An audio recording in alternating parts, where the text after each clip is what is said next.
Hello, sopi ulenau nulepa pilepu simlemal sa le hanga nami piti ho zosi na bon chawin kazanau sangpen le ni khopa wis ken bolen hi tunin ni kho hin kyolim na chomcha ananeu hitin kapunai inam piu den mun hem gamle gunga khat hi jin kaven kapan la dan ho kaloi kapai pan la dan nam vivi nam sipai pan la dan ka vet na hele kalai ana en pan ha lai la hawang hin thu hung nup diu diu tan ahung thip che phat hin ilung gelu hi imai nu hi peace day hi lo wang vin ilung gel imai set hi cham na aum gam tan hinge ilung thim wa chu gal jing ding sa uti ka ti na hi pun hin la ilung gelu hi acham dil walta in acham walta in hizi hin imogam tawin inop chewai lengam tawin gal he ki chai tai ti loi gal he bui pi be se de poi ti loi igel du chana da kapona e hilai ve i khu i veng ho min hal ha gam ta atam zo nu nau chapang ki su GENTHEI a akisu si rong uma alol ki tan chen game in hitia i bol ta wa ibola to pha chom chat kumni kum thum bep china la ya to hi i tha dai hui tam lai ho win ho jong hi i pathian ho namun hi in la halwa min o me malama hin panjo hoidan la taw heti ata si thei hi nai po ve ka chim tai ta anga thei hi nai po ve ke hon jong ka veji na hi le ka khang hoi lai ta hi ka loi ka pai ka u ka nau ka nu ka pa to hin khunum ta ka man num lai ta u chuta jor ima khwa dinga ikera dinga zong ipi ke bole phadiam tia ilunggel ngai to ing igut jing la ya zong hi te gam le na ma dinga pan ha la zo a kila hi ipi ji nem itil nu nau chapang ka ogin a ke ngai ngam pun nu nau chapang lungmong thamonga sa ding chen sa ding hi ki dei na za le gam min ila pi sa ho chuta zon hu dinga hi pan punata pan hen ke la hi in hi chun ki pan tha ki taw hi te kanam mi pi te ho alung tha dai kha wa gal hi a ki chai tai ti lung gel lung put nei kho wa hele a velin thodo ke taw hi te igam sungu jong taw na ogin athi che ta na hi phar khat lain thal hong gina hi le ho in tina hin tawna ogin athong je zu sing ji tan pan pi na jong hi mun tin a mi hong ji tan tunin ni khuhin kavial vet kitna hi le sumle pa ya adonga akita lo in tam kha ji uhin chuta jong le nam mi pi lungmun da sa sangin nam mi pi silhasi itam phan uhin nam mi pi jong pan ala din bangin ala thei ta pun min phat the e bu ding dolu win jong phat the e bu ta povin a hi abanin tuni chan ge ya nam vivi hian lang nam se pai hi jong le pan nam pia ding ha lo zo si ka za naw sang pen jong ka hin pi ne hi nam vivi nam se pai a koi ki hi jong le thal choi hi mana chu ki ha sa ding ki phau sa ding ki na po in malam zo a hi nu nau chapang lungmun sa thei khat zo i wa ngai jen hi nu nau chapang lungmun sa zo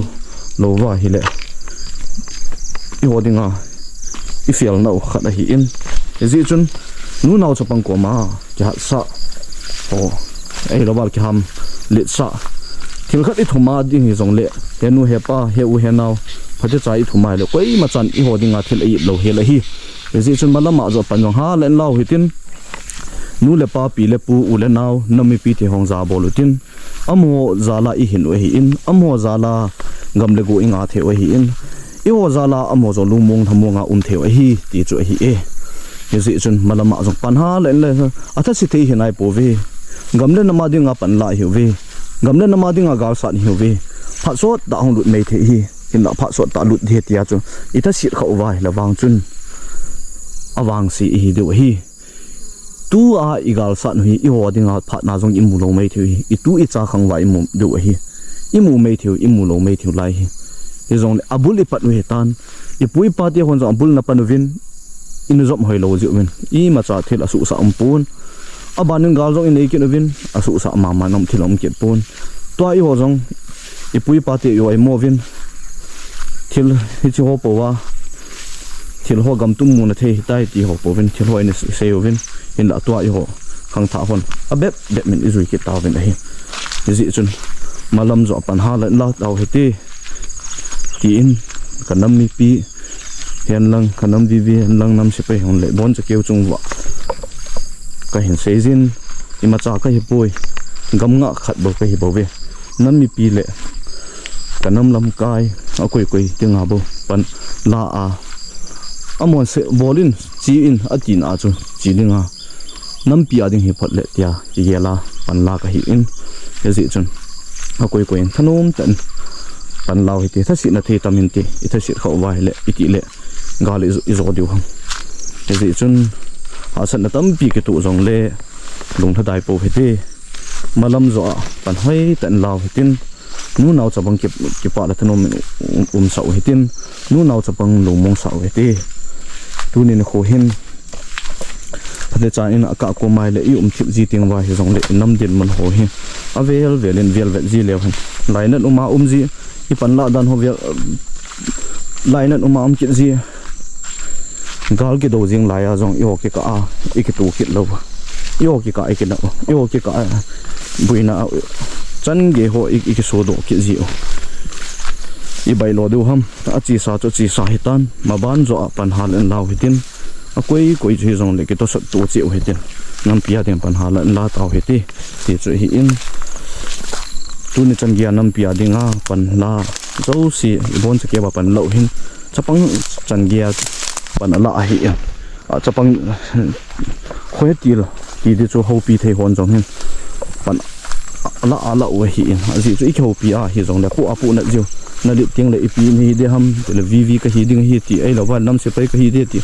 mi hi uma hi I ho pi zia hi le hin la hi chu ho a chu chapang ho lung put lung gel chu I hon I hial du hi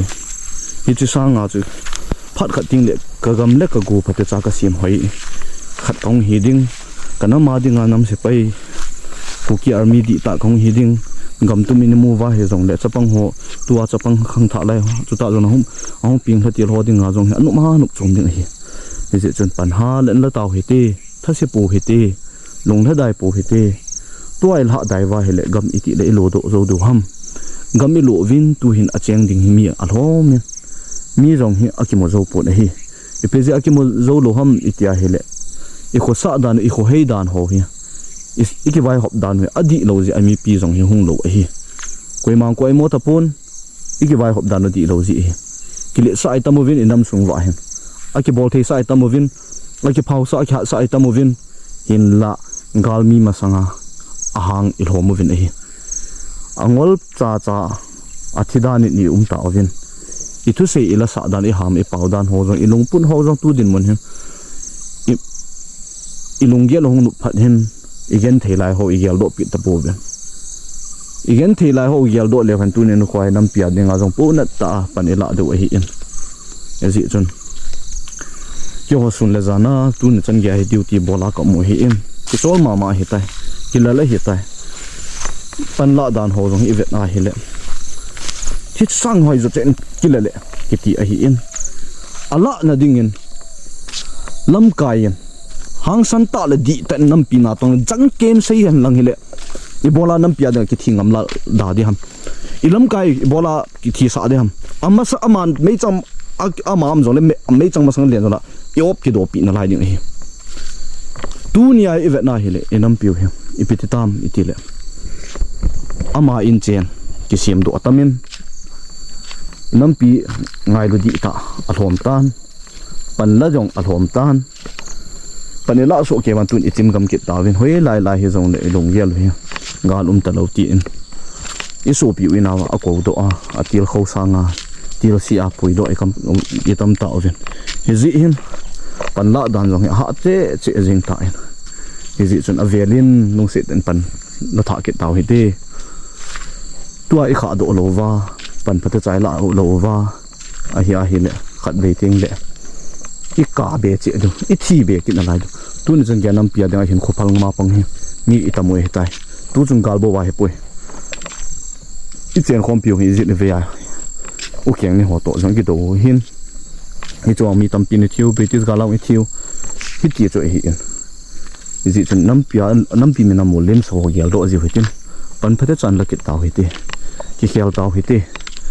e ki khel ha mo vin thu thip le ilung yelo a thip le ji in thu sat le isagang chal ji vin nei to e kilo vin nei khat jang khat na gam din ta kai ti ta bang thu niaw khat iza over he zong le social media post ding ki chu vin inam issue zong hi mo post ji vin inam piu hi atong khaji en mi te nui sat le mi te vet dinga za chat ta te no ka ri ki sakit ji vin ji chen mabana khang taw hi te mabana nam pia ding kichi ta le di ta le pon tho te nam pia ding pan daw hitin kanam vi hian lang nam se pai hian lang kanam mi pi te koi ma cha tha si po he te i tha si khau bai hla dai khau bai le gam i lo du i pot tho bai le gam i lo du i chen do du hang san ta pan jong ila du malam no in kal sung jingin kam le na ma ding pan ha le na jing hoi te ka ki pa